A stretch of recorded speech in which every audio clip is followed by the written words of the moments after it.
गणपति प्रणमाम्यहं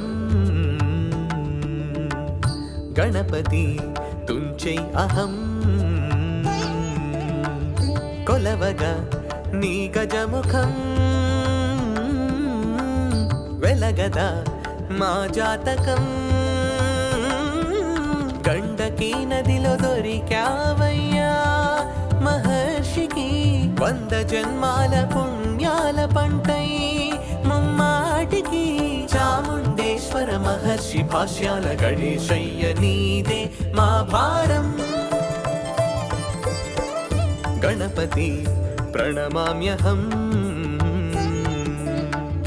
గణపతి తుంచయ్యహం కొలవగా నీ గజముఖం వెలగద మా జాతకం